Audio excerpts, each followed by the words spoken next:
که از پدرش بگیرید تا ابن عربی همه رو با زبانش تازیانه میزن. درباره مولانا اینطوری حرف میزنه.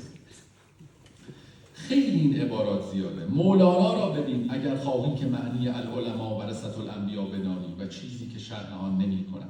یه جای دیگه باز درباره مولانا میگه الانبیاء فی حسرت حضورهی، پیامبران در حسرت حضور او هستند. پیامبران آرزوی اینو داشتن که ای کاش ما اینو می‌دیدیم.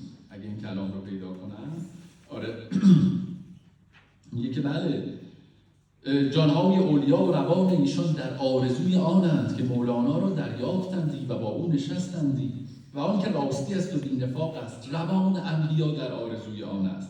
کاشکی در زمان او بودیمی تا در صحبت او بودیمی و سخن او بشنیدیمی. اکنون شما باری ضایع نکنید، به یاران مولانا میگه، و بدین نظر منگرید، بدان نظر بنگرید که روان انبیا میبینه. اینو قصد کلمات که وصف مولاناست از زبان شمس. مولانا را صفت هاست که به 100,000 مجاهده به یک صفت او نرسد هیچ سالک گرم رو.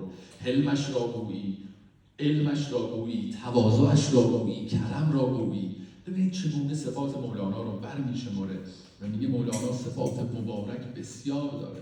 رابطه این دو تن واقعا زیباترین قصه های عشقه، فوق‌العاده است. اصلا اینقدر این عبارات زیاده، من واقعا نمیدونم کدام رو بخونم، اینقدر این کلمات شگفت‌انگیزه. یه جا شمس مولانا میگه آخر بیا کارها داریم، آخر چه گریز پایی است، بر پایت بند میباید نهاد تا نگریزی، بند نمیپذیری جان و دل در پای تو پیچد. ببینید چطوری عاشقانه صحبت میکنه با مولانا، اون آدم تندخوی درشتناک، جان و دل بر پای تو میپیچد. یه جا میگه وصل تو بس عزیز آمد، افسوس که عمر وفا نمی کند. جهان پرزر می باید تا نثار کنم وصل تو را.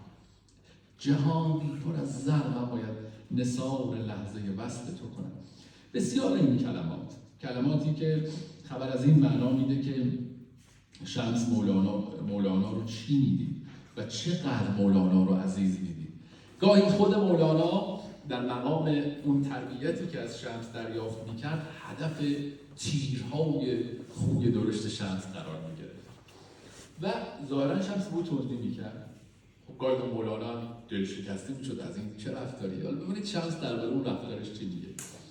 میگه سخن با خود توانم گفتن، با هر که خود را دیدم در او، با او سخن توانم گفتن.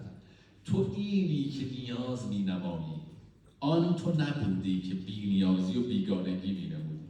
میگه اون اوایل تو هنوز نیومده بودی در نیاز تمام، گاهی بیگانگی می کردی و من مجبور می شدم تو رو برنجونم با همون کلام و اون رفتاری که گاهی تندی می کرد. میگه آن دشمن تو بود، اون تو نبودی، دشمنت بود. حالا اینجا رو بشنوید. از بهر آنش می رنجانیدم که تو نبودی، آخر من تو را چگونه رنجانم، که اگر بر پای تو بوسه دهم، ترسم که مژه من در خلل پای تو را خسته کنم. میگه من جرئت نمیکنم کف پای تو رو ببوسم، مبادا این مژه من پای تو را اذیت کنم. اینقدر میگه وگرنه گمان نبر که من تو رو میرنجوندم، خب توندی میکردم که تو از اون بیای بیرون.